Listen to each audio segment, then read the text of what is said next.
Muito bom dia, igreja! Estamos aqui de volta, estamos aqui de novo, no início de mais um mês, no início de mais um tema. Na verdade, esse tema desse mês vai ter um gostinho de continuação, né? Por quê? Porque o que se espera de alguém quebrantado, né? Alguém que esteve diante de Deus e foi quebrantado por Ele para permanecer na presença dEle, andando em pureza, andando em santidade. O que se espera? Exatamente essa atitude de mudar de rumo, mudar de caminho, né? A gente leu durante todo esse mês aí, meditou no Salmo 51, que fala do quebrantamento de Davi, mas obviamente que aquele salmo não fala só do quebrantamento de Davi, fala do arrependimento de Davi. Um arrependimento que envolve quebrantamento, envolve choro, angústia, lágrimas, tristeza, mas que nos leva a uma atitude, a um posicionamento, a um comportamento novo, a uma nova maneira de pensar, de reagir, de se posicionar, né? Enfim. Então, o assunto desse mês em nossas células é arrependimento. Depois do quebrantamento, o arrependimento. E, assim, quem nunca se arrependeu de alguma coisa na vida, né? Se você pudesse voltar atrás no tempo, você faria alguma coisa diferente do que você fez? Você teria evitado alguma coisa que você falou? Alguma reação que você teve? Algum caminho que você escolheu sem muita sabedoria? Enfim, você, se pudesse voltar atrás, você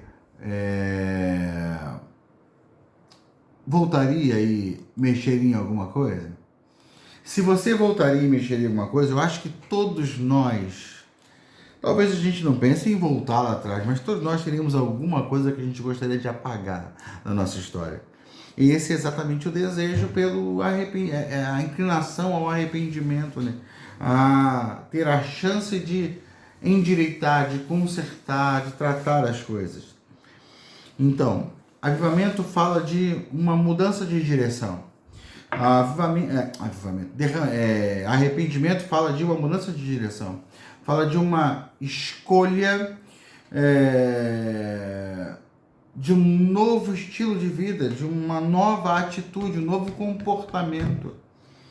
A gente decide a partir da percepção de que cometeu erros e que se equivocou em muitas decisões, a gente decide tomar a direção oposta. Arrependimento basicamente é isso.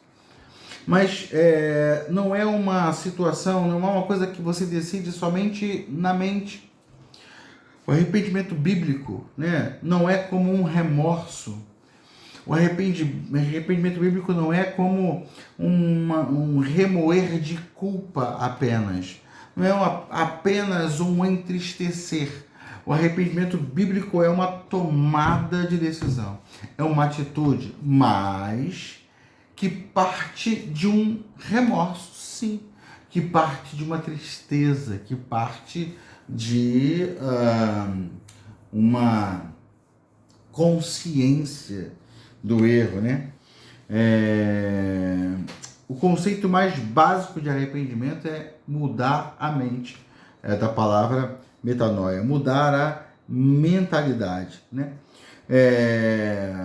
Tem a ver com mudança de mente, mas com relação ao seu comportamento. Não é uma mudança só de intelectual, é uma mudança de comportamento. Arrepender-se de algo, está escrito aqui no nosso estudo, implica sentir remorso por uma ação específica. Então, envolve remorso, mas não para no remorso, né? Arrepender-se não é ficar com remorso, não é ficar com pesar apenas pelo que fez, ou, enfim, deixou de fazer, né? Mas é dar efeito a esse remorso, dar efeito a esse pesar, dar efeito a essa tristeza. Leva consigo não somente um assentimento intelectual, mas também uma resposta emocional. O sentimento mais frequentemente associado com arrependimento é o de remorso, pesar e um senso de tristeza por haver agido de uma maneira específica. Logo, o arrependimento envolve tristeza por uma forma de comportamento anterior. Então a gente se entristece, mas toma uma decisão de andar em outra direção. A semana passada, no mês passado, a gente viu como o quebrantamento é fundamental para nos manter no eixo, né? Nos eixos, né? Como se fala. Para nos manter num lugar em Deus, que a gente permanece dependente, que a gente permanece quebrantado, permanece humilde, né? O quebrantamento é importante. O quebrantamento fala dessa tristeza. O quebrantamento fala desse convencimento do Espírito que nos revela quem de fato somos e como estamos distantes do propósito dele. E aí a gente se posiciona a partir desse quebrantamento para dar meia volta e ir em outra direção. O que o Espírito Santo faz nas nossas vidas é nos levar ao quebrantamento através do nosso pecado. Nesse processo, ele busca literalmente despedaçar o nosso orgulho. Porque o orgulho é o oposto desse quebrantamento, dessa humildade, dessa inclinação a Deus.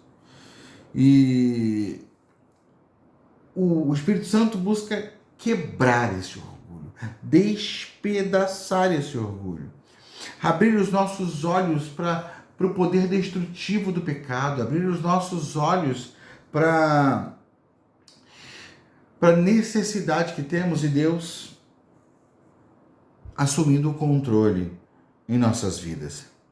Então, não é um remorso que nos... O quebrantamento, né, que gera arrependimento, não é um remorso que nos afunda em tristeza e depressão e vai nos matando aos poucos, debaixo daquele sentimento de culpa. Mas é uma tristeza que faz parte do plano da graça de Deus. O plano de graça que há no coração de Deus é operado através de nós, é liberado sobre nós, muitas vezes, através de angústias, tristezas, dores. E desse processo a gente entra num lugar de paz e liberdade. Vamos comprovar isso? Veja o que Paulo diz lá em 2 Coríntios 7, 10 e 11. Eu estou lendo na Nova Bíblia Viva, versão da Nova Bíblia Viva. Diz assim: porque Deus às vezes utiliza a tristeza em nossas vidas para nos ajudar a nos afastarmos do pecado, nos arrependermos, para assim nos levar à salvação. Ou seja, Deus muitas vezes usa a tristeza para nos levar ao arrependimento. Outras versões diz: a tristeza segundo Deus opera arrependimento para a salvação. O propósito é a salvação, mas a gente precisa se arrepender. E para nos arrependermos, Deus precisa quebrantar a gente através da tristeza, através de alguma situação que cause dor, angústia. Já a tristeza do homem incrédulo não é a tristeza do arrependimento verdadeiro, que produz a morte. A tristeza do homem incrédulo é o remorso, basicamente, somente. É o sentimento de culpa, e isso vai devorando ele por dentro. Ele não recebe com a tristeza o consolo, não recebe com a angústia a esperança de um novo tempo, de uma mudança. Então, Deus muitas vezes precisa nos entristecer, mas Ele está nos levando com isso à salvação. O ímpio se entristece, mas não tem esperança e se perde em sua própria tristeza e afunda em depressão. Aí Paulo fala assim, vejam só quanto bem lhes fez essa tristeza enviada pelo Senhor. E falando para os coríntios. Vocês não encolheram mais os ombros. O que é encolher os ombros? Sabe? Tipo, você está perdido, você não tem resposta, você não tem solução, você não consegue dar um jeito na questão, você encolhe os ombros. Então, vocês não encolheram mais os ombros, mas tornaram-se fervorosos e sinceros, e muito ansiosos para se libertarem do pecado acerca do qual eu lhes tinha escrito. Ficaram preocupados e com medo com o que sucedera.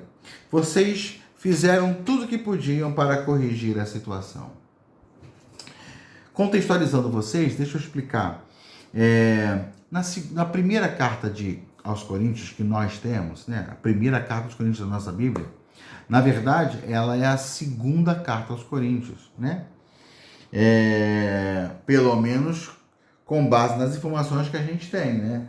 De repente teve mais carta que isso, mas pelo tempo e pelo processo, né, a gente entende que a primeira carta aos Coríntios é na verdade a segunda, porque na primeira carta aos Coríntios, enquanto ele fala para os Coríntios, ele diz como antes já vos escrevi, ou seja, teve uma carta antes da primeira carta aos Coríntios, logo a nossa carta de fato é a segunda. Para nós é a primeira, mas é a segunda.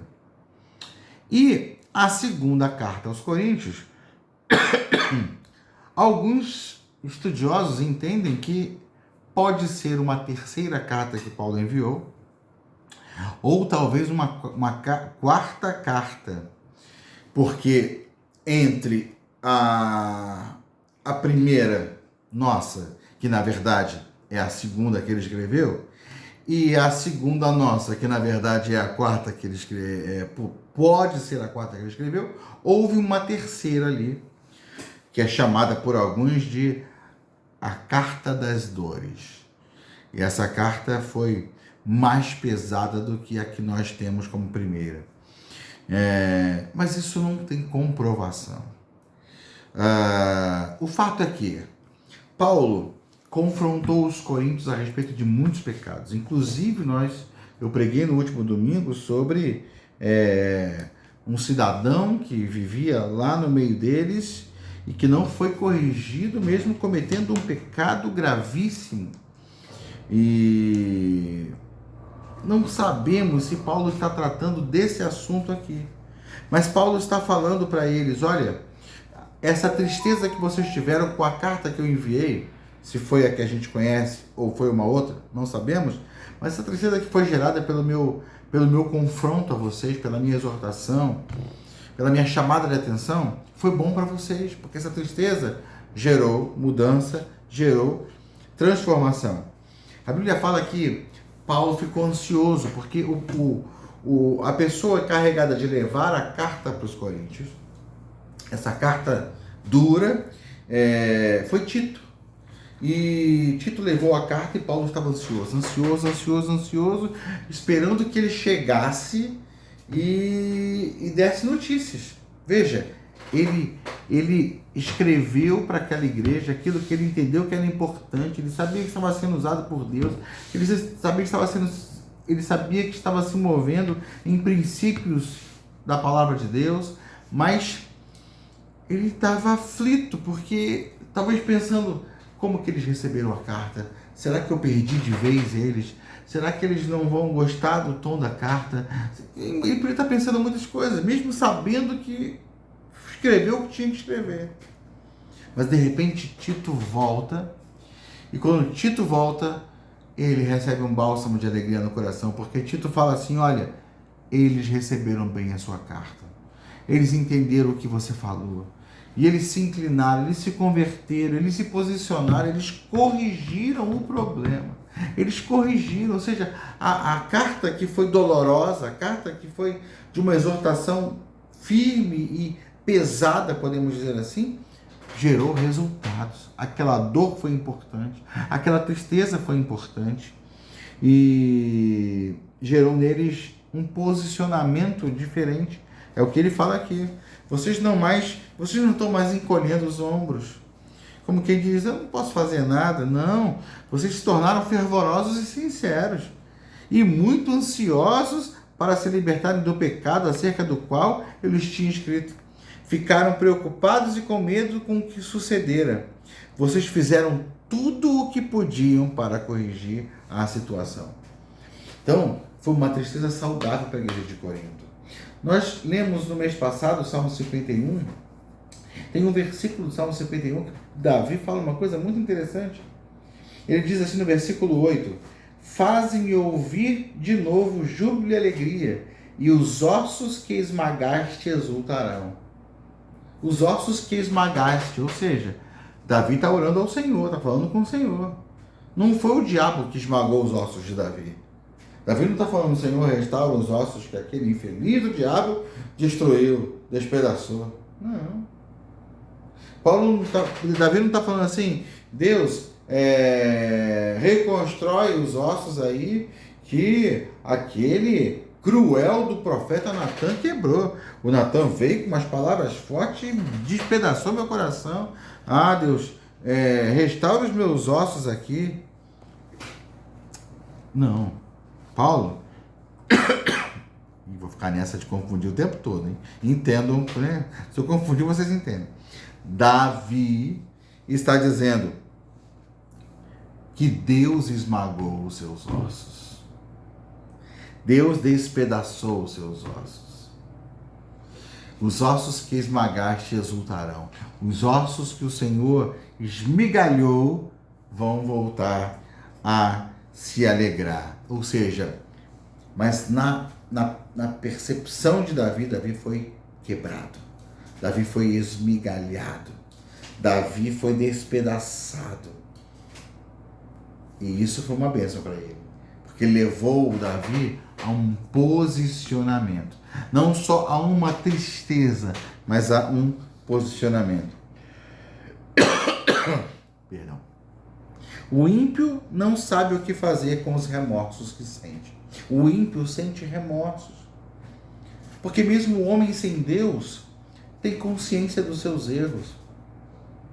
Ele pode não ter clareza total de tudo, mas ele tem consciência de quando está fazendo alguma coisa que não deveria fazer.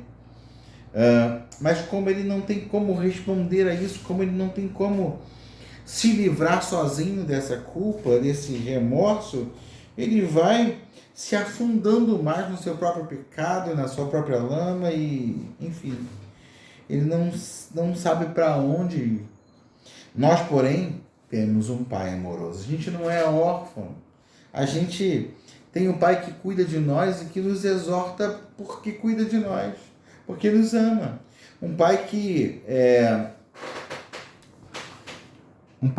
permite a tristeza para que haja salvação. Permite a perda, a dor, para que haja restauração, transformação, mudança. E é o que está escrito lá em Provérbios 3, 11 e 12. Diz assim: meu filho, não despreze a disciplina do Senhor, nem se magoe com a sua repreensão. O Senhor disciplina quem ama, assim como o pai faz ao filho de quem deseja o bem. Quando o pai nos exorta, é porque ele nos ama. Quando o pai nos corrige, é porque ele está realmente operando como um pai zeloso, como um pai cuidadoso, como um pai que precisa se posicionar em relação à nossa vida para melhorar cada um de nós, para nos ajudar a entender o que ele quer que a gente entenda e viver como ele quer que a gente viva, porque não só para agradá-lo, mas porque o jeito de Deus é melhor para nós também.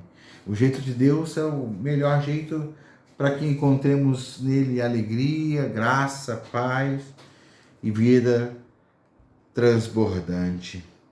Então, se você está passando por um tempo de tristeza gerada pelo Senhor, se talvez Ele tenha te enviado a um deserto para ser tentado, como aconteceu com Jesus, Ele quer que você saiba que Ele está contigo o tempo todo. Ele está contigo o tempo todo. Mas nesse processo Ele precisa permitir que a palavra de Deus cumpra a missão dela. A palavra dele, né? Cumpra a missão dela de te entristecer. Mas você precisa compreender que o propósito final é te consolar, te fortalecer e te edificar. O ser humano tem uma tendência grande de se afastar daquilo que o entristece. Se eu sou entristecido por você, eu me afasto de você porque não vai dar muito certo, então, sabe, você está me machucando, me ferindo, então eu vou me afastando de você. É uma tendência humana. E às vezes quando a gente passa por uma tristeza que Deus precisou gerar em nossas vidas, por alguma perda que Ele entende que a gente precisava experimentar para crescer, às vezes a gente não age corretamente, não corresponde da melhor forma. E a gente se entristece além do que deve, se magoa e vai perdendo o fôlego na caminhada e vai deixando para lá e vai apostatando e vai desanimando. Mas veja, Deus esmaga os nossos ossos, mas Ele nos dá consolo e alegria. Ele nos fortalece e nos traz de volta. A gente só precisa entender que todo esse tempo de angústia é para o nosso crescimento e para a nossa edificação. Amém, meu querido? Então, que nossas células sejam abençoadas essa semana, enquanto a gente medita sobre o que é o arrependimento, que envolve uma tristeza, envolve uma atitude, um posicionamento, uma atitude racional, sim, mas que não está se movendo sem um quebrantamento emocional, uma agitação interna, uma tristeza real, uma perda que a gente realmente considera como alguma coisa dura, mas necessária. Amém? Deus te abençoe, meu querido. Deus abençoe sua célula, Deus abençoe sua vida e que a gente continue nessa estrada aí rumo a esse lugar de quebrantamento, de arrependimento em Deus. Deus te abençoe. Fica na paz.